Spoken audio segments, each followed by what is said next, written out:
disais qu'on va essayer de comprendre ce que ça veut dire de dire que Marie est la nouvelle Ève. Et je vous disais aussi que l'un des premiers, en fait pas le premier, mais l'un des premiers à dire ça, que la Vierge Marie est la nouvelle Ève, c'est saint Irénée. Saint Irénée donc au second siècle. Saint Irénée c'est très tôt, puisque saint Irénée se dit disciple de saint Polycarpe, qui lui-même avait connu saint Jean, le disciple bien-aimé. Donc très très tôt, il se fait probablement l'écho d'une tradition qui le précède. D'ailleurs, on a des textes avant saint Irénée, il y a saint Justin qui déjà dit Marie est la nouvelle Ève. Tout ça pour dire que voilà, la perception de la place très particulière qu'occupe la Vierge Marie dans la conduite de Dieu sur nous, elle est venue très très tôt dans l'Église. Alors, quelques petits textes de saint Irénée qui vont nous aider à réfléchir. Car de même que par la désobéissance d'un seul homme, qui fut le premier, modelé à partir d'une terre vierge, beaucoup ont été constitués pécheurs et ont perdu la vie, donc c'est le péché originel et ses conséquences. Ainsi fallait-il que par l'obéissance d'un seul homme, qui est le premier né de la Vierge, beaucoup soient justifiés et reçoivent le salut. Donc ça, saint Irénée fait à peine plus que répéter les paroles de saint Paul dans l'Épître aux Romains. Jésus est le nouvel Adam. L'obéissance du Christ et son sacrifice répare la désobéissance d'Adam et nous ouvre la vie éternelle, nous ouvre le salut, alors que la désobéissance d'Adam avait conduit à la mort. Un autre texte de saint Irénée. Or, d'où provenait la substance du premier homme ? De la volonté et de la sagesse de Dieu et d'une terre vierge. Car Dieu n'avait pas encore fait pleuvoir, dit l'Écriture, avant que l'homme fût fait, et il n'y avait pas encore d'homme pour travailler la terre. C'est donc, tandis qu'elle était encore vierge, que Dieu prit du limon de la terre et en modela l'homme, pour qu'il fût le point de départ de l'humanité. Comme c'était cet homme même qu'il récapitulait en lui, le Seigneur reçut donc une chair formée selon la même économie que celle d'Adam, en naissant d'une vierge par la volonté et la sagesse de Dieu, afin de montrer lui aussi une chair formée d'une manière semblable à celle d'Adam, et de se faire cet homme même dont il est écrit qu'il était à l'origine, à l'image et à la ressemblance de Dieu. Donc là, il commence à développer, vous voyez ? Saint Irénée se fonde donc sur le deuxième récit de la création, dans le chapitre 2 de la Genèse, qui montre qu'Adam est façonné de la glaise du sol. Et il nous dit que, et là encore c'est quelque chose qui est dans saint Paul, dans l'Épître aux Philippiens, que Jésus vient restaurer en nous l'image de Dieu qui avait été abîmée par le péché. L'homme et la femme sont créés à l'image et à la ressemblance de Dieu. Le péché vient non pas détruire cette image, mais l'abîmer. Jésus vient la restaurer. Alors attention, c'est pas du replâtrage. C'est pas on va recoller les morceaux du vase qui est cassé. C'est beaucoup, beaucoup, beaucoup mieux que ça. Puisque Jésus, seconde personne de la Trinité incarnée, il est l'image du Dieu invisible, par l'action de l'Esprit Saint, nous sommes configurés à Jésus, nous sommes déifiés. Donc Dieu, quand il répare les conséquences du péché, il nous emmène beaucoup plus loin. Il ne fait pas que réparer les dégâts, puisqu'il nous invite à entrer dans le mystère même de cet amour éternel qui unit le Père et le Fils dans l'Esprit Saint. Et Marie, quelque part, mystérieusement, elle a une place dans ce mouvement de déification. C'est ce qu'on dit, et évidemment je ne vais pas m'en souvenir, parce qu'à chaque fois qu'on essaye de se souvenir de ce genre de choses, on n'y arrive pas. Quand le prêtre met la goutte d'eau dans le calice au moment de l'offertoire, il dit, comme cette eau se mêle au vin, pour le sacrement de l'Alliance, puissions-nous être unis à la divinité de celui qui a pris notre humanité. Dieu s'est fait homme en Jésus pour faire de nous des dieux, pour nous faire entrer dans le mystère de sa divinité. Quand je dis ça, je n'explique rien. J'énonce, je dis des mots, mais je ne prétends pas comprendre tout ce que je dis. Alors, encore saint Irénée, qui va encore un petit peu plus loin pour parler concrètement, ça veut dire quoi que Marie est la nouvelle Ève? C'est quoi le rôle de Marie dans ce mouvement de déification? Parallèlement au Seigneur, on trouve aussi la Vierge Marie obéissante lorsqu'elle dit « Voici ta servante, Seigneur, qu'il me soit fait selon ta parole. » Ève, au contraire, avait été désobéissante, elle avait désobéi alors qu'elle était encore vierge. Car de même qu'Ève, ayant pour époux Adam, et cependant encore vierge, car ils étaient nus tous les deux dans le paradis et n'en avaient point honte. Parce que créés peu auparavant, ils n'avaient pas de notion de la procréation. Il leur fallait d'abord grandir et seulement ensuite se multiplier. De même donc qu'Ève, en désobéissant, devint cause de mort pour elle-même et pour tout le genre humain. De même Marie, ayant pour époux celui qui lui avait été destiné par avance et cependant vierge, devint, en obéissant, cause de salut, pour elle-même et pour tout le genre humain. C'est pour cette raison que la loi donne à celle qui est fiancée à un homme, bien qu'elle soit encore vierge, le nom d'épouse de celui qui l'a prise pour fiancée, signifiant de la sorte le retournement qui s'opère de Marie à Ève, car ce qui a été lié ne peut être délié que si l'on refait en sens inverse les boucles du nœud. Donc,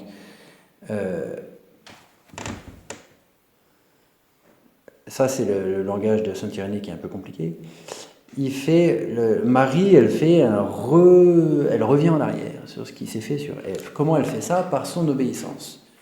La désobéissance d'Ève, l'obéissance de Marie. Alors attention, quand on parle de l'obéissance de Marie, on a parfois une vision de l'obéissance un peu servile. Vous voyez, c'est la Marie, elle obéit, elle n'a rien à dire, elle dit Amen, et puis c'est tout. Voilà. L'obéissance de Marie, c'est pas ça. C'est pas ça du tout. D'ailleurs, dans l'Évangile, il y a bien des signes qui nous sont donnés que l'obéissance de Marie, c'était pas du tout une espèce de passivité bébête. C'était bien au contraire, ça demandait bien au contraire une très grande autonomie, puisque Marie, elle a dû prendre plein d'initiatives dans l'obéissance, certes, dans l'obéissance à l'Esprit Saint, mais à commencer, et ça c'est très important, on y reviendra, par la visitation. Juste après avoir reçu l'annonce de l'ange, qu'elle allait devenir la mère du Fils de Dieu, et juste après avoir répondu « Je suis la servante du Seigneur, qu'il me soit fait selon ta parole », il est dit dans l'Évangile selon saint Luc, Marie se rendit en hâte dans la montagne de Juda auprès de sa cousine Élisabeth. L'ange lui a jamais demandé de faire ça. Elle aurait pu faire tout un tas d'autres choses. Mais elle a discerné que c'était ça que Dieu lui demandait. Et Dieu s'est servi de cette initiative de Marie de manière complètement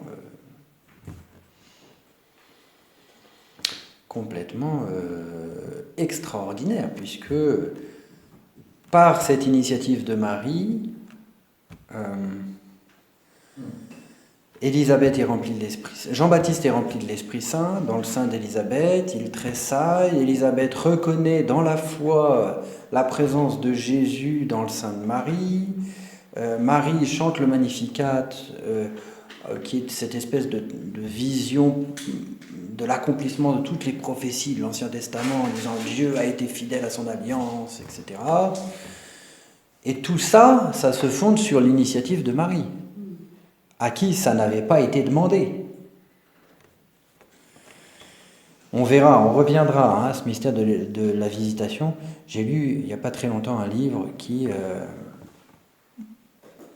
montre, de manière très éloquente et très simple, qu'en fait, à la visite, qu'il y a un parallèle strict, et je m'y attendais pas du tout, entre le texte de la visitation et le texte qui, dans le second livre de Samuel, décrit l'arrivée de l'Arche d'Alliance à Jérusalem.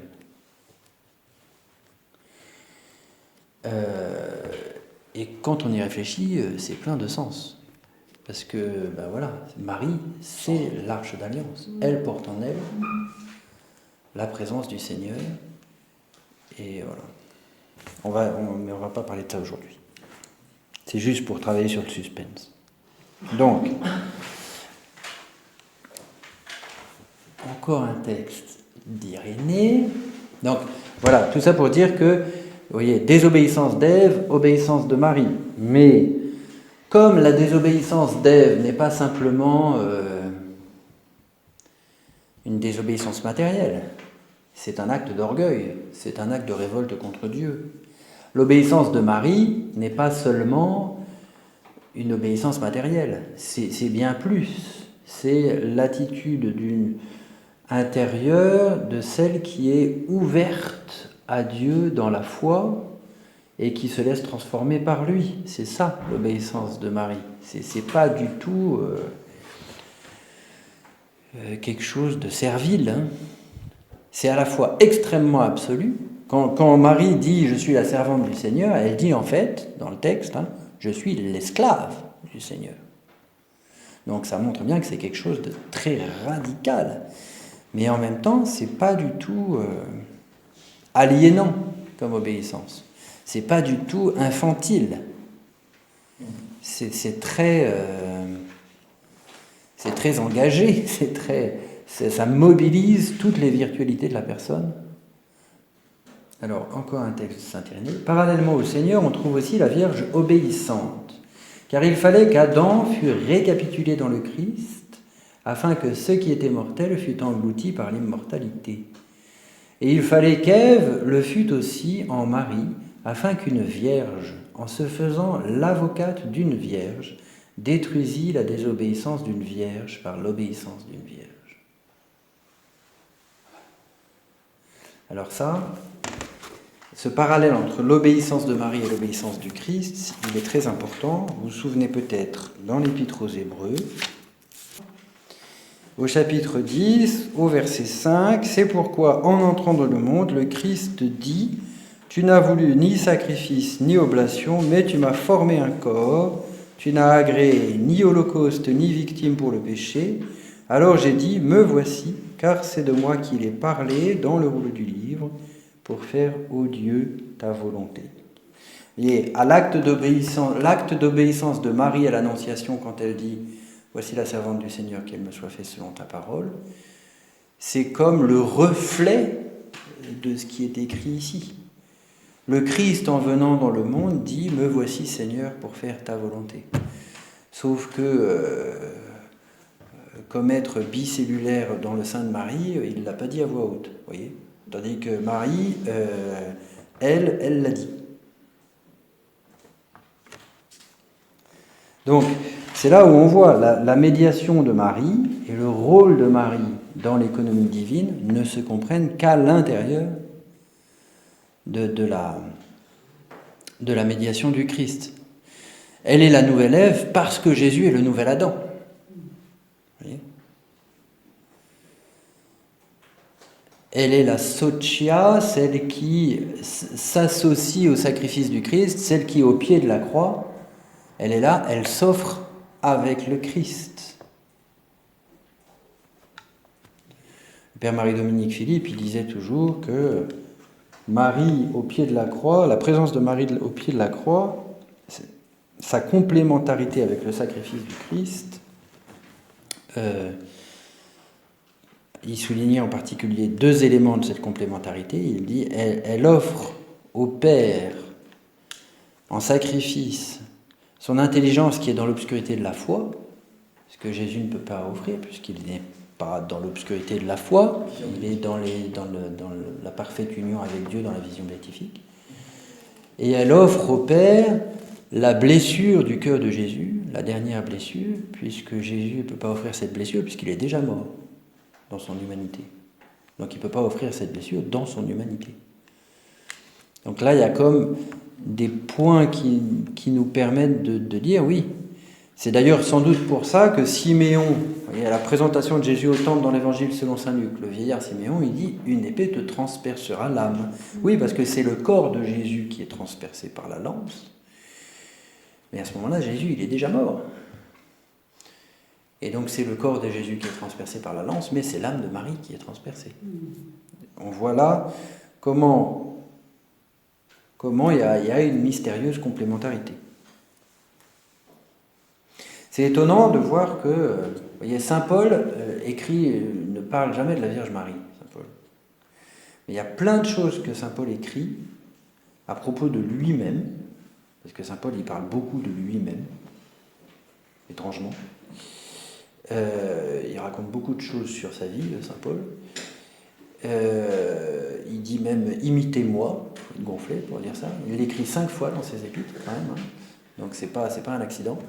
Et saint Paul, quand il parle de son lien avec Jésus crucifié et avec la croix, il y a beaucoup de choses qu'il écrit qui, en fait, s'appliquent très très bien à la Vierge Marie. Et par exemple, l'Épître aux Colossiens, chapitre 1, verset 24, « Je complète en ma chair ce qui manque aux tribulations du Christ pour son corps qui est l'Église. » Et bien ça, c'est ce que la Vierge Marie a vécu au pied de la croix.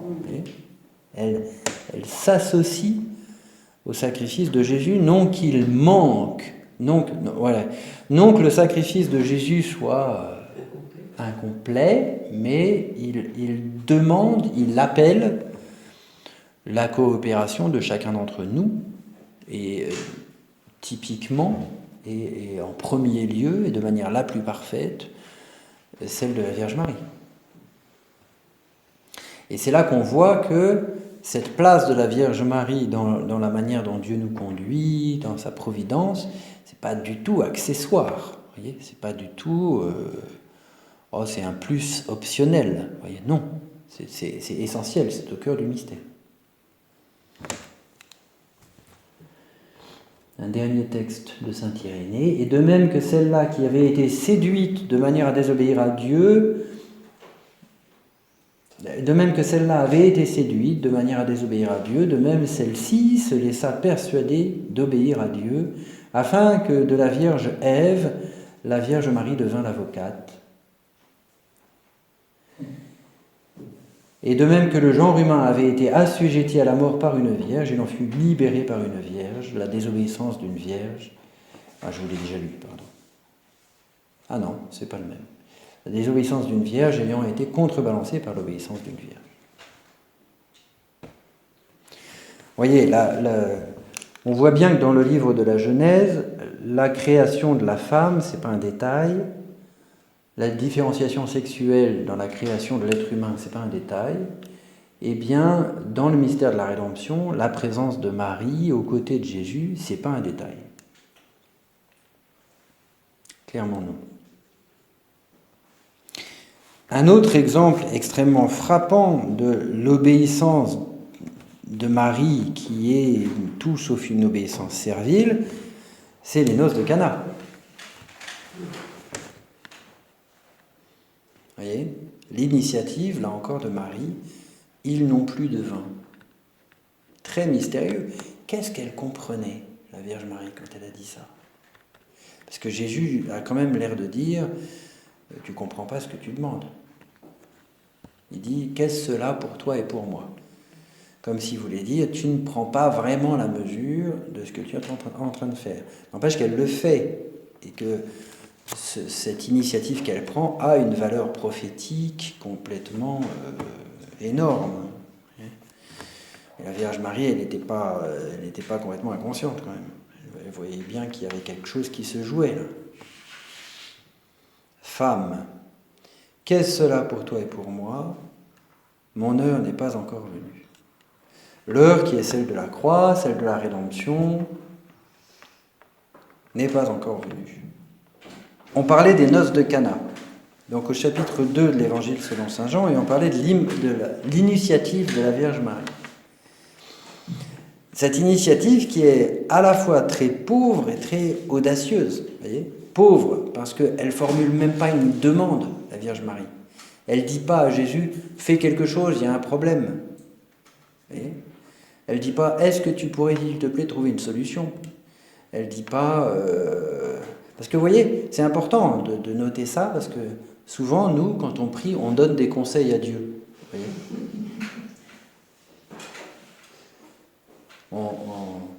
On prie de manière un peu bizarre des fois, hein, comme s'il ne savait pas ce qu'il fallait faire. La Vierge Marie, elle ne fait pas ça. La Vierge Marie, elle ne fait pas ça. Hein. Ils n'ont plus de vin. Donc il y a cette pauvreté qui consiste juste à présenter une situation à Jésus.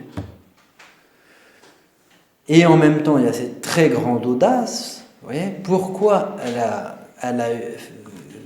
fait ce pas, eu cette initiative, sachant que d'abord c'est pas une situation de danger de mort, quoi. Ils ont plus de vin, c'est quand même pas une catastrophe. Et puis d'abord surtout qu'ils ont déjà bien bu. Hein. S'ils ont plus de vin, c'est parce qu'ils ont tout bu. Donc a priori, il est peut-être temps qu'ils s'arrêtent. Et puis pourquoi à ce moment-là, vous voyez, pourquoi de cette manière-là, pourquoi dans ces circonstances? Marie, elle était quand même très fort sous le souffle de l'Esprit Saint. Elle a perçu que c'était maintenant, qu'il fallait faire quelque chose. Et Jésus qui dit femme, donc qui reconnaît le rôle de Marie, non pas juste comme sa maman, mais comme celle qui a cette place de la nouvelle Ève dans l'économie de la rédemption. Femme, qu'est-ce cela pour toi et pour moi? Mon heure n'est pas encore venue. Jésus reconnaît la valeur prophétique de cette initiative de Marie, et clairement, quand il parle de son heure, l'heure de Jésus dans l'évangile selon saint Jean, c'est toujours l'heure de la croix, l'heure de sa passion, l'heure pour lui de donner sa vie. Et donc, il dit à Marie, voilà, en faisant ça, tu me mets sur le chemin qui me mène vers l'offrande de toute ma vie. C'est comme si Marie donnait le coup de départ du ministère public de Jésus qui va le conduire à la croix. C'est comme si Marie était presque l'instrument du Père pour dire à Jésus, ça y est, c'est le moment. C'est mystérieux, hein ? C'est mystérieux. Et les noces de Cana, c'est quand même très, très... je vous invite à relire ce texte du chapitre 2 de l'Évangile selon saint Jean. C'est très significatif du mystère de la médiation de Marie, puisqu'elle est à la fois celle qui dit à Jésus « ils n'ont plus de vin », et en même temps celle qui dit aux serviteurs « faites tout ce qu'il vous dira ». Le rôle de Marie dans notre vie, il est bien résumé par ces deux phrases. Elle est celle qui nous présente et qui présente nos pauvretés à Jésus, et elle est celle qui nous dit « écoutez-le, faites tout ce qu'il vous dira ». La médiation de Marie, elle est bien résumée ici, et puis on voit bien qu'elle est toute relative à Jésus, seul médiateur entre Dieu et les hommes, seul sauveur. Mais voyez, quand on dit Jésus seul sauveur, faut pas être réducteur. Oui, Jésus seul sauveur, oui. Jésus, il est Dieu, oui. Marie, elle est pas de nature divine comme Jésus l'est, non, ok, on est d'accord. N'empêche que il ne faut pas reléguer Marie à un rôle de faire valoir accessoire. Non. Son rôle est essentiel dans cette intention que Dieu a de nous diviniser, de nous faire entrer dans son mystère divin. Et elle est à la fois celle qui y est entrée de la manière la plus plénière et parfaite. C'est pour ça qu'on va célébrer. Cette retraite, c'est aussi pour nous préparer à célébrer le mystère de l'Assomption, le 15 août. Et l'Assomption, c'est quoi ? C'est le témoignage extraordinaire en même temps extraordinaire et très caché de ce qu'une créature est complètement assumée en Dieu. Corps et âme. Et c'est à la fois quelque chose qu'on contemple avec émerveillement et en même temps ce à quoi nous sommes appelés. Nous sommes appelés à l'union avec Dieu, à ne faire plus qu'un avec lui. Et c'est ce que Jésus a dit au chapitre 17 de Saint Jean. Comme toi, Père, tu es en moi et moi en toi, qu'il soit un en nous. Quand Jésus demande ça, il n'est pas simplement à dire, à prier pour que les chrétiens soient unis entre eux. Et c'est pas que ça, c'est pas de ça qui. Enfin, bien sûr que ça implique ça, mais c'est beaucoup plus que ça. L'unité pour laquelle il prie, c'est l'unité de ses disciples avec lui dans le Père.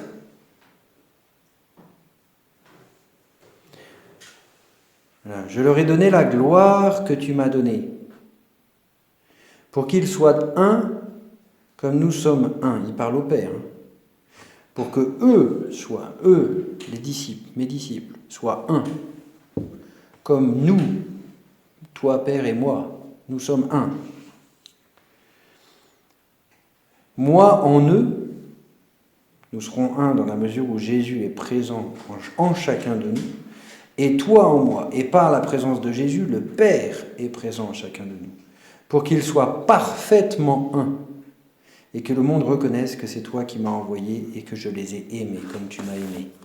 Donc vous voyez, l'unité dont Jésus parle, là, c'est pas juste... Il faut bien que vous soyez d'accord entre vous, mes disciples.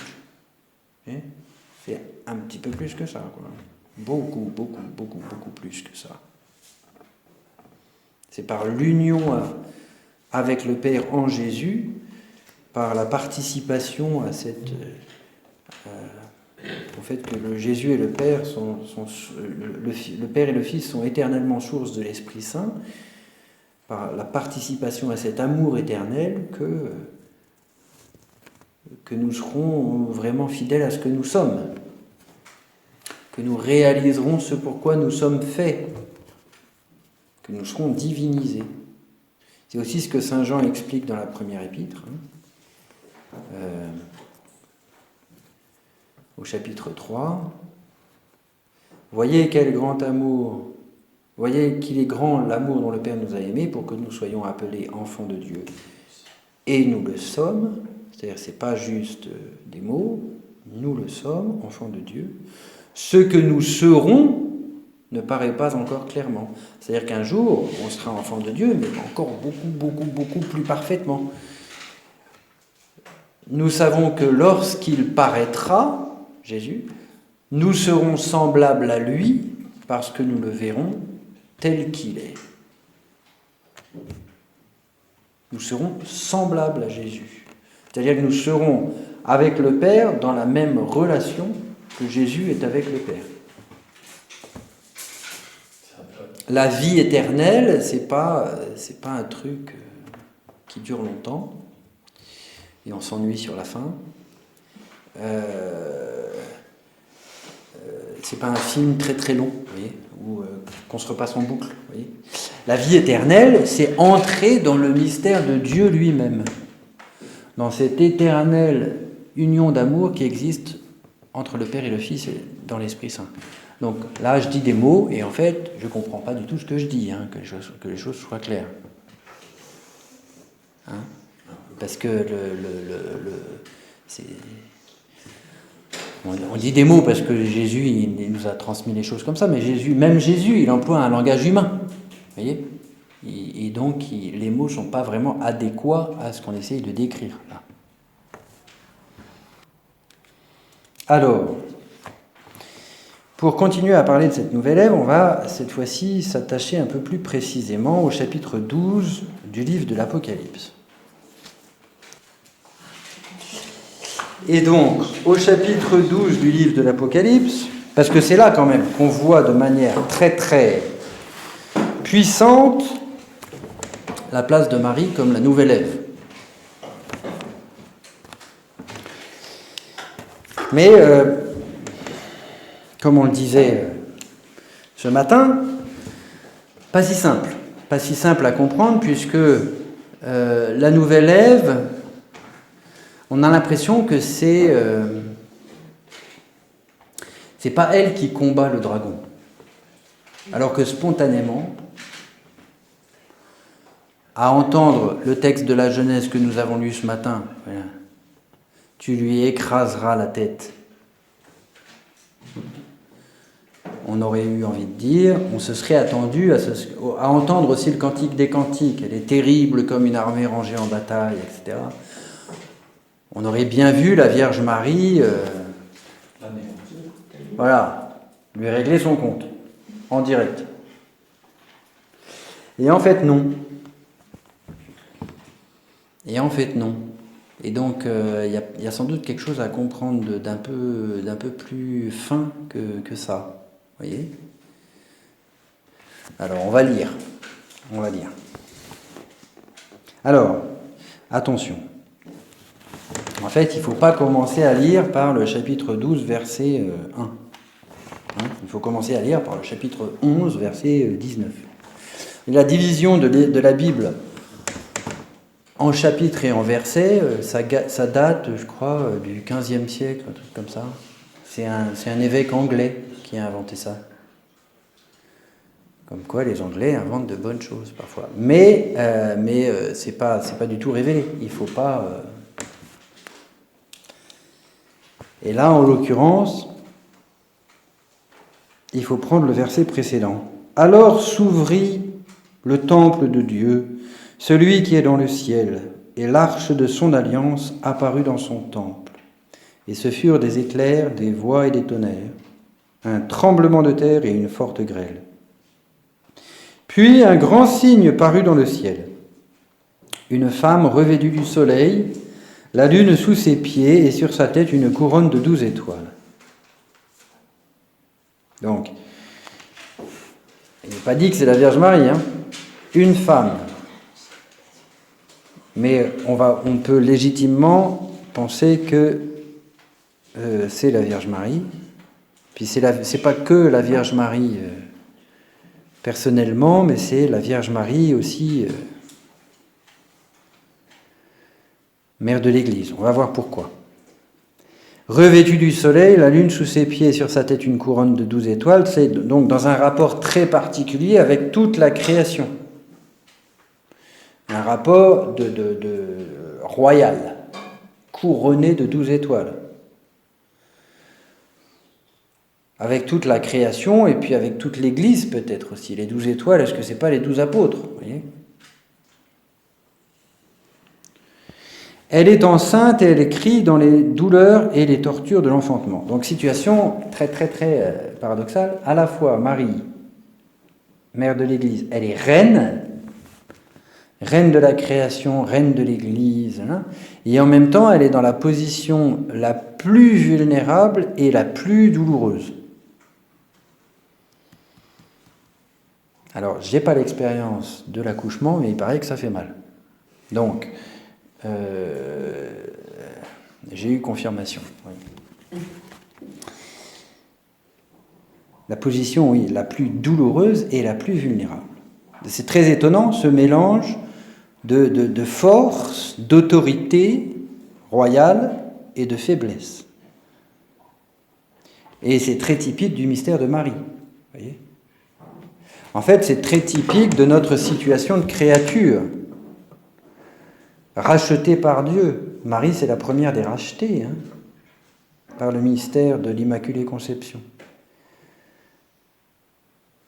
Quand saint Paul, au chapitre 12 de la deuxième épître aux Corinthiens, dit « Quand je suis faible, c'est alors que je suis fort ». Il le dit à cause de ce péché ou de cette tentation face à laquelle il est affronté. Mais Marie aussi, quelque part, elle peut dire « Quand je suis faible, c'est alors que je suis fort ». Il ne s'agit pas de la faiblesse du péché, mais néanmoins, Marie, quand elle dit il a jeté les yeux sur l'abaissement de sa servante. C'est vrai, c'est la petite servante du Seigneur. Faut se prendre le paradoxe en pleine face. C'est à la fois la reine de l'univers et la petite servante du Seigneur. C'est à la fois la plus parfaite de toutes les créatures, celle qui écrase la tête du serpent, et en même temps, quand Jésus dit « Si vous ne devenez comme des petits-enfants, vous n'entrerez pas dans le royaume des cieux », eh ben, c'est la plus petite de tous les petits-enfants. Celle qui laisse le plus la place à l'œuvre de la grâce en elle. Et un autre signe parut dans le ciel, c'était un grand dragon couleur de feu avec 7 têtes et 10 cornes, et sur ses têtes 7 diadèmes, et sa queue entraîne le tiers des étoiles du ciel, et il les jeta sur la terre. Donc là, le contraste est on ne peut plus fort. 7 têtes et 10 cornes, donc déséquilibre entre la connaissance et la puissance. Les têtes, c'est la connaissance, les cornes, c'est la puissance. Et sur les têtes, 7 diadèmes. Dans l'Apocalypse, le démon, il est toujours à caricaturer, à imiter ce que Dieu fait. Et ben le dragon, c'est vraiment celui qui imite l'agneau. Et celui qui imite la royauté de la femme et la royauté de Dieu. La femme, elle est couronnée de 12 étoiles, et le dragon, c'est comme s'il disait « Eh ben moi, des diadèmes, j'en ai 7. » Oui. Il prétend à manifester, usurper une autorité.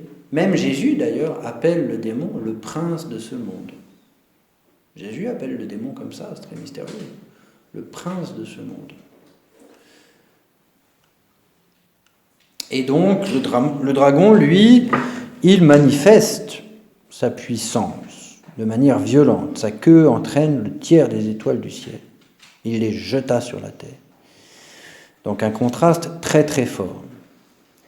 Chez le dragon, on ne voit pas de faiblesse, vous voyez, comme on voit chez la femme. Puis le dragon se posta en face de la femme qui allait enfanter pour dévorer son enfant, sitôt mis au monde. Elle enfanta un fils, un mâle, qui doit paître toutes les nations avec une verge de fer, et son enfant fut emporté auprès de Dieu et de son trône.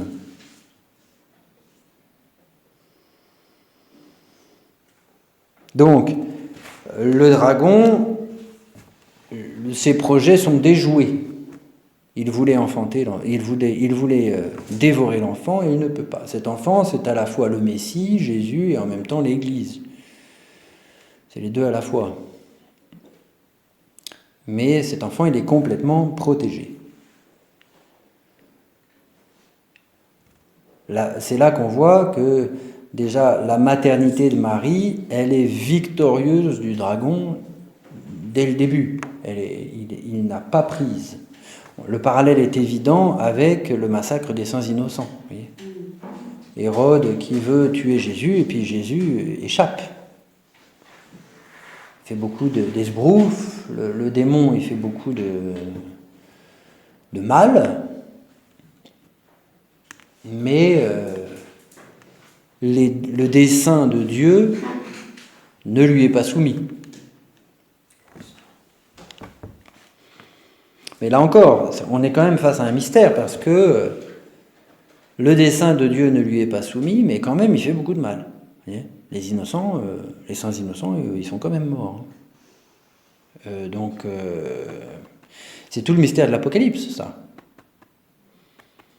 Le démon du mal, il en fait quand même. La ténèbre, elle prend de la place. Le mystère du péché de l'homme, voilà, la ténèbre est quand même épaisse, quoi.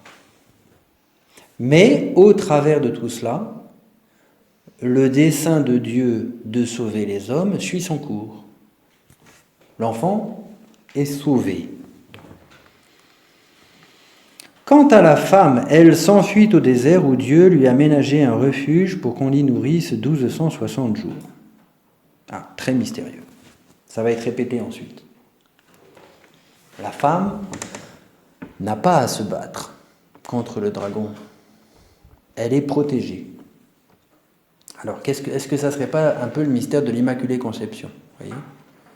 Le mystère de l'Immaculée Conception, ça ne veut pas dire que Marie n'a jamais été tentée. Ça veut dire que par une grâce spéciale de Dieu et par les mérites de Jésus crucifié, elle a été préservée du péché originel. Elle a été protégée. C'est Sainte Thérèse de l'Enfant Jésus qui raconte cette histoire. Parce que Sainte Thérèse de l'Enfant Jésus, elle dit moi, si je n'ai pas commis de péché grave, c'est pas parce que je suis meilleur qu'une autre, c'est parce que Dieu m'a protégé de la tentation.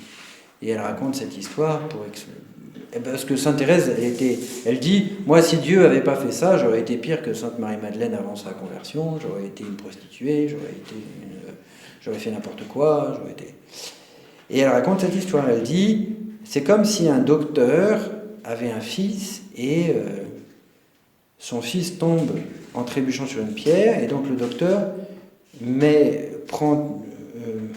tout son savoir-faire au service de la guérison de son fils pour que la fracture soit réparée. Donc ça, c'est la miséricorde telle qu'elle s'exerce pour nous. Dieu nous pardonne nos péchés. Et elle dit, moi, selon la même comparaison, dans mon cas, c'est comme si le docteur, il avait anticipé la chute, il avait enlevé la pierre. Et donc je ne suis pas tombé. Mais ça ne doit pas m'empêcher d'être reconnaissante et de lui rendre grâce. La Vierge Marie, il y a quelque chose comme ça. Elle aussi, elle est rachetée, mais rachetée sous un mode prévenant. Et là, il y a peut-être quelque chose de ça qui est exprimé. Voyez ? Elle s'enfuit au désert où Dieu lui a ménagé un refuge pour qu'on l'y nourrisse 1260 jours. Alors 1260 jours, c'est une durée qui revient souvent dans le livre de l'Apocalypse. 42 mois, 3 ans et demi, ça revient sous une forme ou sous une autre. C'est la durée d'un répit. D'un répit, mystérieux. Et donc le combat, il est mené, mais pas par elle. Alors un combat s'engagea dans le ciel, Michael et ses anges combattaient contre le dragon. Le dragon et ses anges combattirent, mais ils n'eurent pas le dessus. Et leur place ne se trouva plus dans le ciel. Et il fut précipité, le grand dragon, l'antique serpent, celui qu'on appelle Diable et Satan, celui qui égare le monde entier. Il fut précipité sur la terre, et ses anges furent précipités avec lui. Alors, à lire ça, on a envie de dire, ça pourrait désigner symboliquement ce qui s'est passé au tout début de la création, au moment du péché de l'ange. Vous voyez ? L'ange qui refuse de se soumettre à Dieu et qui est donc coupé de Dieu. Au tout début de la création. Mais c'est à la fois ça et en même temps la victoire de Jésus à la croix sur le démon, sur le péché et sur la mort. Puisque dans les versets qui suivent, cette victoire de Michael et ses anges nous est décrite comme celle de l'agneau.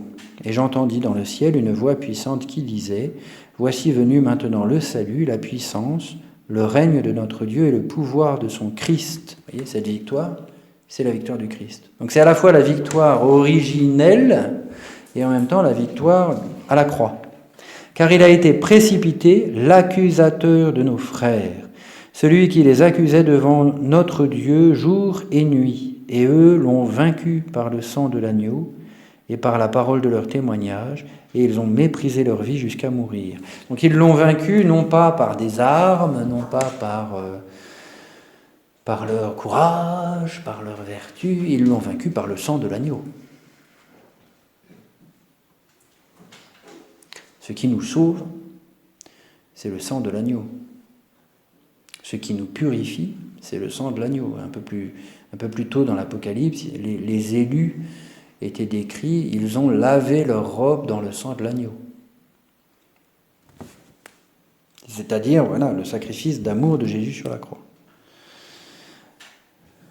Aussi réjouissez-vous, cieux, et vous qui les habitez, malheur à la terre et à la mer, car le diable est descendu chez vous, animé d'une grande fureur, sachant que ses jours sont comptés. Quand le dragon se vit précipité sur la terre, il se mit à la poursuite de la femme, qui avait mis au monde l'enfant mâle. Mais les 2 ailes du grand aigle furent données à la femme pour s'envoler au désert, en son refuge où elle doit être nourrie un temps, des temps et la moitié d'un temps, loin de la face du serpent. Donc même idée, que la femme est épargnée, elle n'est pas sur le champ de bataille, quoi. Elle participe par sa souffrance, parce que quand même il y a les souffrances qui étaient décrites au début du chapitre. Mais c'est pas elle qui se bat directement. C'est sans doute un peu une clé par rapport à la manière dont nous devons vivre du combat spirituel. Parce que peut-être que trop souvent, dans la manière dont nous vivons de notre combat spirituel, on combat comme si c'était nous, quoi. Il faut que je prenne les choses en main et vous allez voir ce que vous allez voir. Alors qu'en fait, il s'agit, certes, de s'engager vraiment dans le combat contre le péché, contre la tentation, mais en même temps, le combat, il ne m'appartient pas. Il n'est pas à la mesure de mes petites tentations, il est beaucoup plus large. Et s'il y a victoire, elle est celle de l'agneau, la victoire.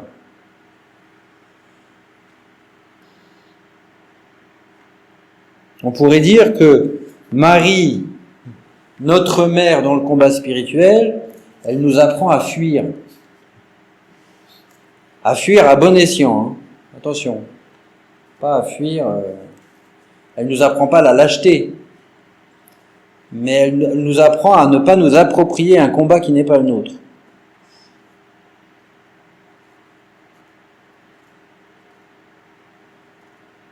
Marie, elle a eu à lutter. Si Jésus, il nous est raconté dans l'Évangile les tentations de Jésus au désert, tentations de Jésus à l'agonie, au jardin. Si Jésus a été tenté, on peut être sûr que Marie l'a été. Et ça a dû être quelque chose. Le démon, il a dû mettre le paquet. Et puis Marie, elle a quand même vécu, la fuite en Égypte, le massacre des innocents, même quand ils ont perdu Jésus au temple. Et puis la conduite de Dieu sur Marie, ça passe quand même par une succession d'appauvrissement.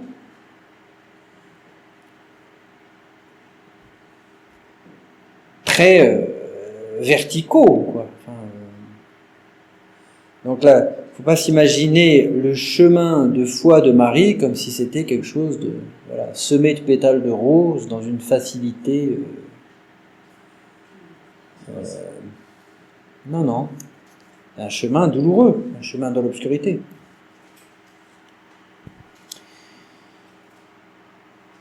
Donc la femme s'envole au désert, loin de la face du serpent, et de sa gueule, le serpent lança de l'eau après la femme, un vrai fleuve, afin de la noyer dans ses flots. Mais la terre vint au secours de la femme, elle ouvrit la bouche et engloutit le fleuve que le dragon avait lancé de sa gueule. Très mystérieux ce verset. La terre vient au secours de la femme. Il y a un lien entre la femme et la terre. La terre nourricière, la terre qui... on a vu dans le livre de la Genèse, la terre qui est façonnée pour en faire l'homme. Donc la terre, c'est la matière qui se dispose à l'action de Dieu. Et ça fait sens, parce que la Vierge Marie, c'est celle qui est toute disponible, toute façonnable, disponible à l'action de Dieu. Je suis la servante du Seigneur, qu'il me soit fait selon ta parole. Elle se laisse transformer. Donc il y a un lien symboliquement entre la femme et la terre. Le dragon fut irrité contre la femme et s'en alla faire la guerre au reste de sa descendance, à ceux qui gardent les commandements de Dieu et possèdent le témoignage de Jésus. Ça, c'est nous. Donc, on essaye de garder les commandements de Jésus et de posséder son témoignage, bien imparfaitement. N'empêche que le dragon est irrité.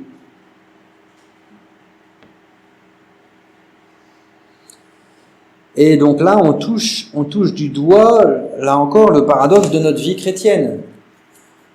Parce que juste avant, était chantée la victoire. Vous voyez ?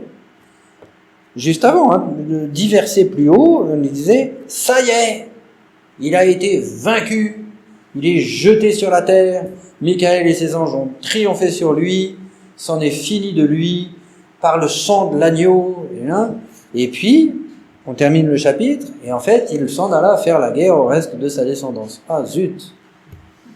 En fait, c'est pas fini. C'est tout le paradoxe de notre vie chrétienne, ça. Par la croix, nous sommes sauvés. Par le sacrifice de Jésus sur la croix, nous sommes sauvés. Saint Paul, il a des paroles très absolues par rapport à ça. Dans l'Épître aux Colossiens, il dit nous avons été ensevelis avec le Christ dans les eaux du baptême et nous sommes ressuscités avec lui. C'est fait. Vous voyez ? C'est fait. C'est bon. Par la croix, nos péchés sont pardonnés, le ciel est ouvert, la vie éternelle nous est acquise. C'est bon. Et en fait, concrètement, on a l'impression que rien n'est changé. C'est-à-dire que on pêche toujours, on souffre toujours, et on va tous mourir. Donc ça, c'est tout le paradoxe de notre vie. C'est le mystère de la croix. Et c'est là qu'on a besoin d'être accompagné par la Vierge Marie. Et c'est là qu'elle nous est donnée comme mère, précisément à cet endroit-là. Elle s'est tenue debout au pied de la croix, debout dans la foi, associée au sacrifice de Jésus, et en même temps debout dans la foi, foi en la victoire du crucifié, et en même temps écrasée dans son cœur de mère par la souffrance de son Fils unique. Simultanément. Et c'est là qu'elle est notre mère.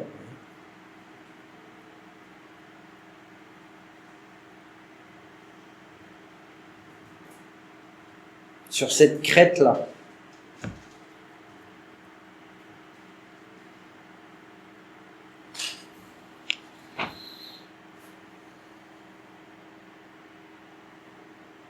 Alors, demain matin, on continuera à essayer de contempler ce mystère de Marie reine